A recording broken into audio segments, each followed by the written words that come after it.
muchas gracias por la presentación. No, ¿se escucha bien o está muy fuerte? ¿Sí está bien?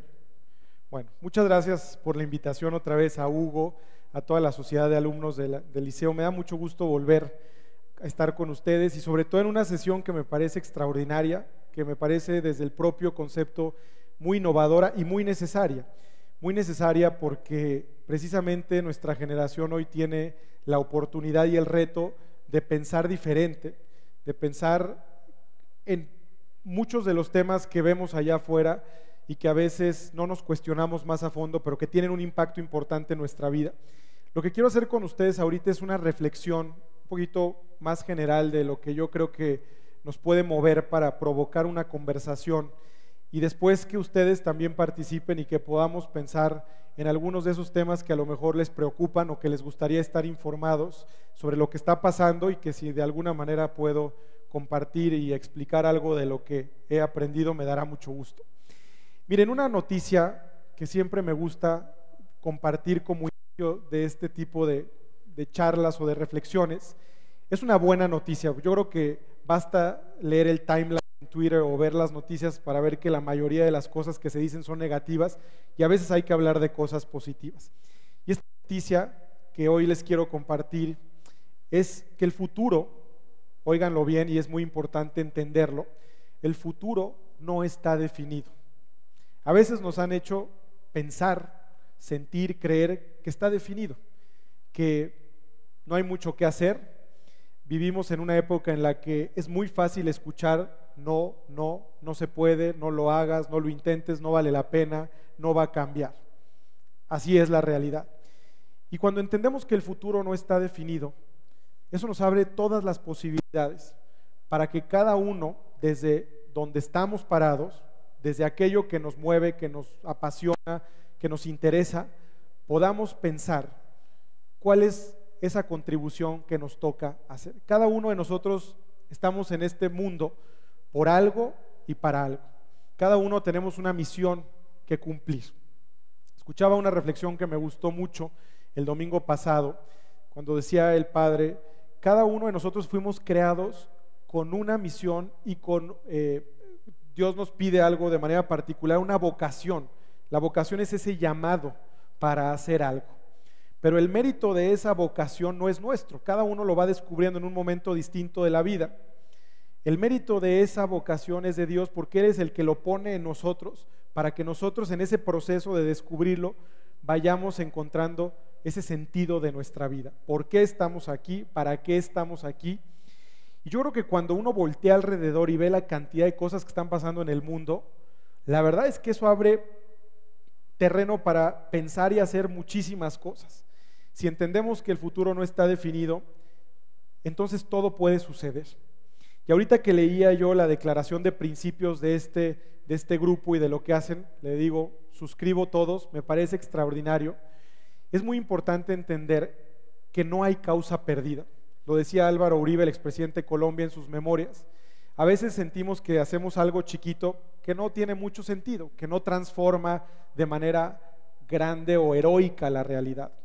Pero cada cosa que hacemos o dejamos de hacer tiene consecuencias. Entonces, yo lo que quiero es provocarlos un poquito. Creo que lo hablábamos en la comida, somos privilegiados de haber nacido en este país, en esta época y en estas circunstancias. En un mundo en donde hay para hacer y para resolver cualquier cantidad de temas. Me viene a la mente un libro que me gustó mucho, que escribió Steve Forbes, el editor de la revista Forbes en Estados Unidos, que se llama Power, Ambition and Glory. Y en este libro, lo que dice Forbes, bueno, hace un recuento de los grandes líderes en 2000 años de historia, tratando de entender el perfil de estos líderes, qué hicieron, cómo lo hicieron, a qué se enfrentaron, en momentos muy diferentes de la historia, en contextos distintos, con retos de todos tamaños y colores. Pero dice Forbes, lo que tienen en común estos grandes líderes es que, independientemente del momento en que vivieron, desafiaron el pensamiento convencional de su época. Eso es lo que los hizo diferentes a la mayoría. La mayoría de la gente veía y pensaba la realidad hasta aquí. Que ellos se atrevieron a salirse de eso para desafiar para que cuando la gente decía eso no se puede, es imposible, eso no va a ocurrir, o esta realidad no va a cambiar, dijeron, no, vamos a ver cómo sí. Y yo creo que hoy desafiar el pensamiento convencional implica tener el valor de remar contra la corriente.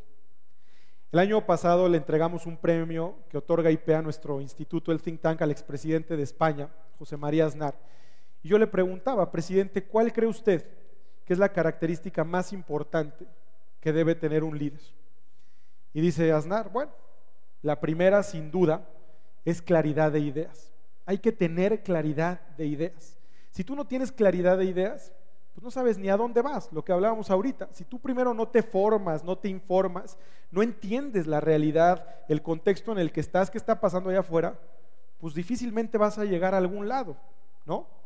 Entonces, tener claridad de ideas es muy importante. Por eso este ejercicio que hacen me parece extraordinario, ¿no? Poner ideas sobre la mesa, discutir, hacer este ejercicio de un think tank es muy relevante. Pero yo agregaría que porque hemos aprendido que las ideas tienen consecuencias. Fíjense, ahora que yo sé que ustedes discutieron hace poco el tema de lo que pasó en París con el atentado, algo que no entienden los terroristas y tampoco entienden los gobiernos autoritarios, represivos, es que lo que decía Julio César en Roma hace muchísimos años, decía Julio César, las armas se combaten con armas y las ideas se combaten con ideas. El problema es que los terroristas o los gobiernos represores y autoritarios quieren matar las ideas con armas y se equivocan. Pueden matar muchísima gente y pueden causar todo el dolor que quieran, pero no matan las ideas. Las ideas siguen y siguen y siguen. Entonces lo que hemos aprendido, y por eso la relevancia de un ejercicio como este, es que las ideas se combaten con ideas. ¿Qué quiere decir esto? Que hay muchas ideas a nuestro alrededor, unas más acertadas que otras. La propia historia ha demostrado y ha puesto en evidencia lo que funciona y lo que no funciona.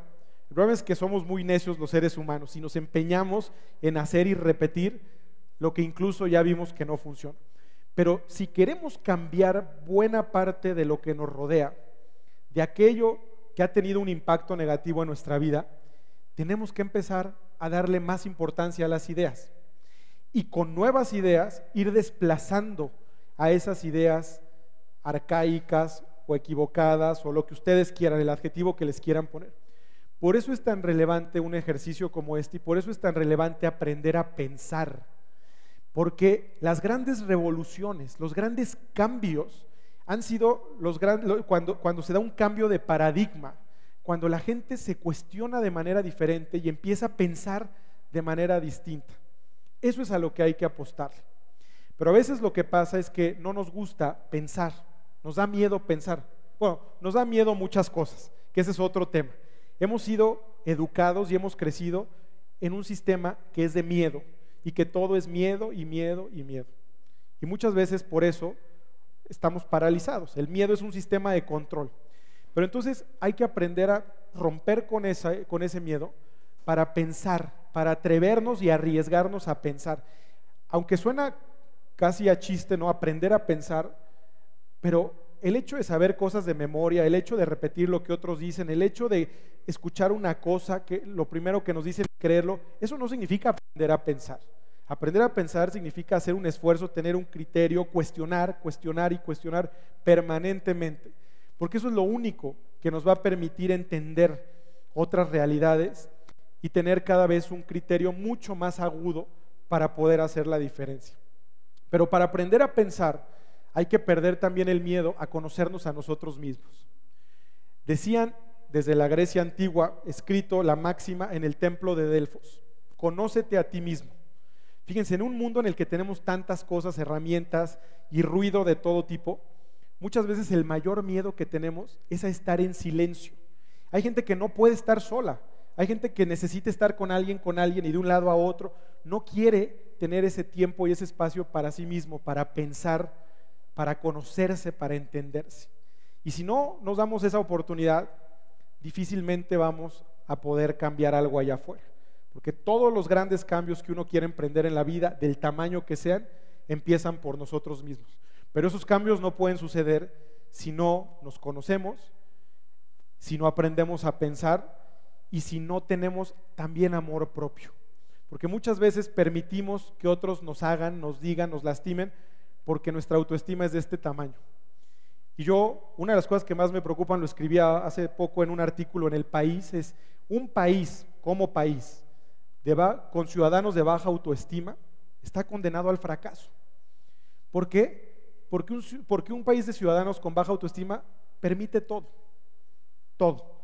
tipo de abusos, todo tipo de corrupción, todo tipo de crímenes, porque sentimos que no merecemos algo mejor, porque no nos hemos detenido a pensar y a tratar de cambiar esas ideas y a dar el ejemplo, que es algo muy importante, porque yo conozco gente que tiene grandes ideas, gente brillante, pero es incapaz de poner esas ideas en práctica.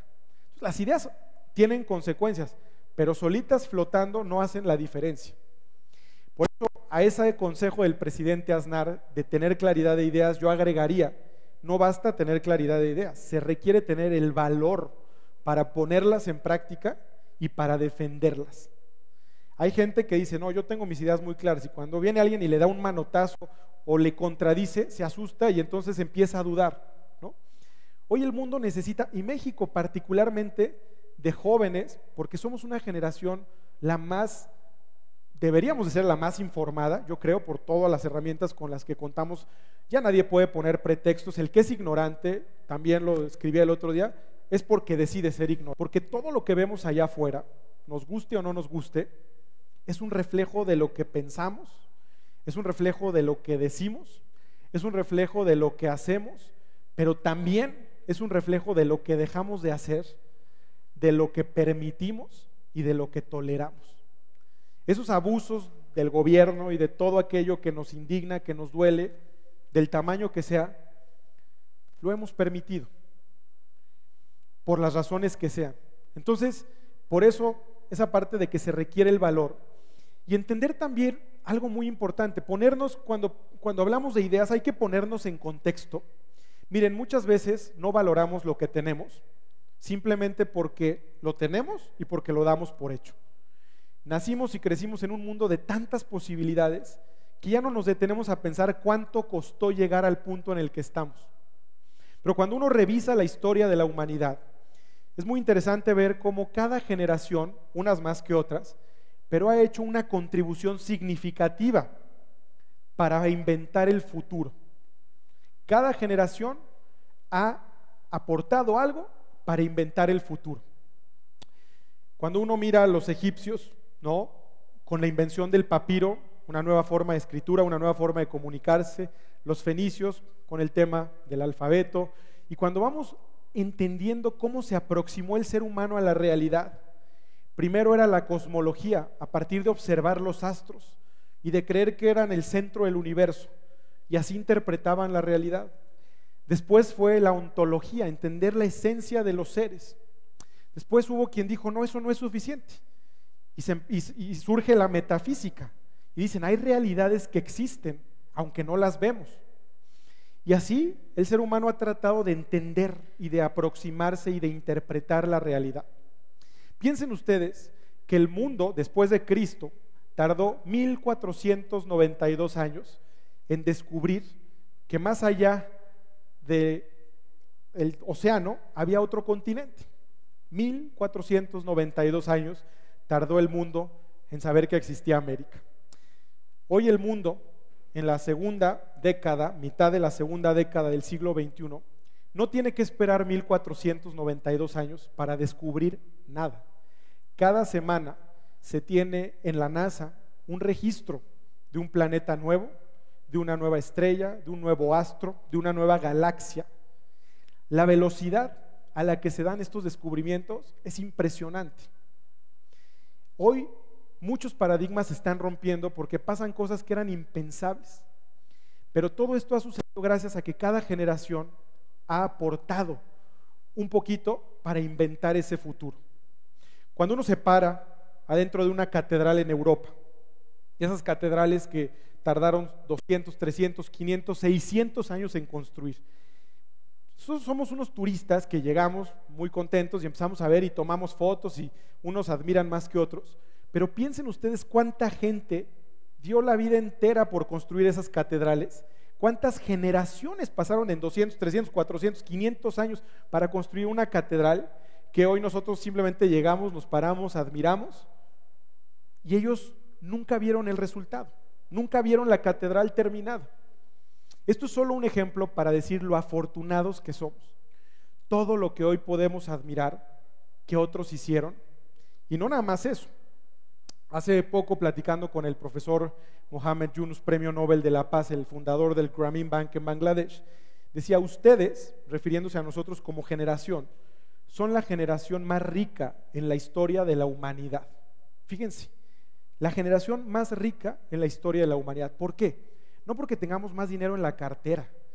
La razón por la que somos la generación más rica es porque precisamente hoy tenemos herramientas, recursos que, sin ir más lejos, para nuestros papás a nuestra edad, olvídense abuelos, bisabuelos y para atrás, era impensable. Hoy todo lo que podemos hacer con un teléfono, con un smartphone, con un iPhone, o sea, piensen en eso. Si antes tantas generaciones lograron hacer tanto con recursos tan limitados, ¿qué no seremos capaces de hacer nosotros? Pero también, como ya nacimos en una época en donde hay tantas cosas hechas y dadas, nos damos el lujo de decir: ay, qué flojera, no pienso, no le entiendo, no le quiero entender, que alguien más lo resuelva. Y entramos en una zona de confort y de resignación y de que está teniendo consecuencias muy graves. Una de las realidades de esta época que ha roto tantos paradigmas es la realidad virtual, el hecho de poder estar en dos lugares al mismo tiempo. Imagínense eso hace 20 años, era impensable. Ahorita estamos aquí y ustedes pueden tuitear, pueden poner en Facebook, subir un video de lo que estamos comentando y podemos estar al mismo tiempo en dos lugares. Esa realidad virtual está rompiendo y va a romper muchísimos paradigmas. Cuando uno ve recientemente, ¿no?, revoluciones que se iniciaron a partir de las redes sociales, la primavera árabe, ¿no? Lo que hoy podemos lograr es increíble. Sin embargo, tristemente estamos cayendo en un pesimismo, en un conformismo, en una resignación, porque tenemos todo lo que tenemos, pero ya no lo valoramos, no agradecemos todo lo que significó llegar hasta este punto, y por eso nos damos el lujo, además de cruzarnos de brazos y de poner pretextos. Yo creo que después de pensar en todo esto, más vale decir no quiero hacerlo que decir no puedo hacerlo, porque ese sí es cinismo puro, ¿no? Entonces uno se tiene que ver al espejo y decir: si ellos pudieron todo eso, ¿qué no podemos hacer nosotros? Pero lo importante es creerlo. Si tú en la vida hagas lo que hagas, lo que decidan ustedes hacer, estudiar, emprender, no te la crees, nadie te la va a creer, nadie te la va a creer. Por eso es tan importante aprender a pensar, y no nada más pensar y discutir las ideas, sino tener el valor de defenderlas. Eso es lo que va a hacer la diferencia. ¿Cuál creen ustedes que es la pregunta más importante que se hace un líder? Ya les voy a decir, la pregunta más importante que se hace un líder es: ¿por qué no? Les voy a explicar. La mayoría de la gente, lo que decía hace un momento, ve la realidad hasta aquí. Esto es lo que vemos, esto es lo que entendemos, esto es lo que cuestionamos, los que cuestionan, que desafortunadamente no somos la mayoría o deberíamos ser la mayoría. Cuando una persona se pregunta ¿por qué no?, se sale de esto y se pone aquí y empieza a ver lo que otros no ven. Los grandes inventos, las grandes transformaciones, revoluciones, lo que ustedes quieran, surgieron a partir de que alguien se preguntó ¿por qué no? Si la realidad como la conocemos da hasta aquí, ¿por qué no puede suceder esto? ¿Por qué no podemos crear esto? Todo lo que vemos alrededor, que damos por hecho desde esto, antes de existir, pasó por la mente de alguien para crearlo. No salió de la nada, ¿no? Son a lo mejor ejemplos más sencillos, pero pensando a otro nivel, la pregunta más importante es ¿por qué no?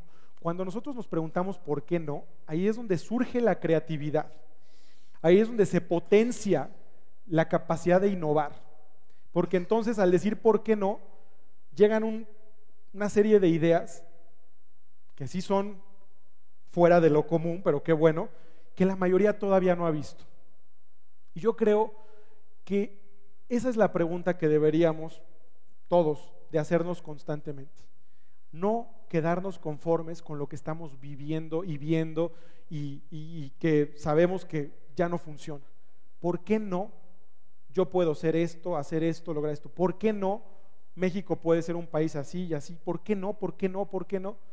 Y créanme que si hacemos esa pregunta nos vamos a sorprender. Por eso hay un libro que publicó Moisés Naim hace algunos meses que se llama El fin del poder, The End of Power.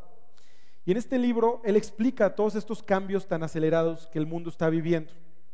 Y dice Moisés Naim, hoy, con toda esta tecnología, con todas estas herramientas, con todos estos liderazgos que están surgiendo, el poder en el mundo es, número 1, más fácil de obtener. Número 2, más difícil de ejercer. Número 3, más fácil de perder. Eso es lo que está pasando con el poder. Es más fácil de obtener, más difícil de ejercer y más fácil de perder. ¿Qué quiere decir eso? Que es una rueda de la fortuna. ¿Y qué quiere decir eso? Lo que les decía al principio, que el futuro no está definido. Por eso hoy hay líderes que aunque estén en la punta de la pirámide, están temblando porque saben que hay muchos factores y muchos medios que antes no había, que en un instante pueden hacer que caigan. Pero también visto con optimismo de abajo hacia arriba, hoy podemos ver cómo jóvenes cuando uno ve las empresas, por ejemplo, de tecnología más importantes de Estados Unidos, Silicon Valley o del mundo, en el top 50, top 100, muchas de esas empresas, por ejemplo, hace 20, 25, 30 años no existían. Y hoy están hasta arriba, ¿no? Hay esa movilidad. Startups que hoy están iniciando jóvenes de nuestra edad o de nuestra generación, es muy probable que en 5, 10, 15 años o antes sean las top 50 del mundo. Todo puede suceder. Eso es lo que hay que entender. Pero el problema es que seguimos pensando, no, el que está arriba y nunca va a caer. Es una realidad que México es un país muy rígido, porque no hay la libertad que hay en otros países. Pero esa tiene que ser una de las grandes batallas. Somos un país que privilegia el dedazo al amigo, al compadre, al que es leal, a cualquiera que sea la regla, aunque no tenga ni un mínimo de ética. Pero eso no va a durar mucho tiempo. Lo que necesitamos es un país que tenga esas condiciones de libertad para que el que está arriba, si lo hace mal, pueda caer, y el que está abajo, si lo hace bien, pueda subir, ¿no? Hoy no existe ese incentivo y esa relación entre esfuerzo y recompensa. Entonces mucha gente se da por vencida porque dicen, los corruptos, los que están hasta arriba, los que hacen y deshacen y hacen lo que quieren, se mantienen flotando. Yo la verdad creo que eso no va a durar mucho tiempo. Yo creo que el sistema, con esos vicios como lo conocemos, pronto, no sé cuándo, no soy mago, pero pronto se va a derrumbar. Y eso nos va a tocar a nosotros. Así es que yo les sugiero que en una de las próximas sesiones de Brainstorm vayan pensando en eso. ¿Cómo sería este país? Si quieren, ahorita empezamos a hacer el ejercicio, si lográramos trascender el plano político que hoy tenemos enfrente, previo en un año electoral, con todo tipo de partidos chiquitos, medianos, grandes, pero todos bajo el mismo esquema de reglas y más menos corrupción, etcétera, etcétera, etcétera. ¿Qué va a pasar cuando eso no se sostenga? Es como el surfista, ahí viene la ola, si no la ves venir y no te preparas, te va a revolcar, pero si te puedes anticipar y ves que ahí viene, la puedes surfear. Hay que aprender a pensar, hay que atreverse, abrirse a nuevas ideas, y una vez que entendamos todo esto, tener el valor para ponerlas en práctica, tener el valor para defenderlas, tener el valor para que aquello que queremos suceda. Ahí está la evidencia en tantos años, y yo creo que hoy nosotros, por lo menos todos ustedes, tenemos la capacidad, tenemos y estamos adquiriendo la preparación para poder desafiar ese pensamiento convencional y demostrar que el futuro no está definido, ¿no? Entonces, qué afortunados son de poder hacer ejercicios como este. No me quiero alargar, podríamos hablar mucho más, pero me gustaría más bien detenerme y tratar de tener un diálogo, si tienen preguntas, comentarios, si quieren plantear algún tema, y sobre eso seguir compartiendo un poquito para que no sea un monólogo, sino algo más interactivo, ¿sale? Pero bueno, espero que con esas ideas podamos tener una conversación. Sí.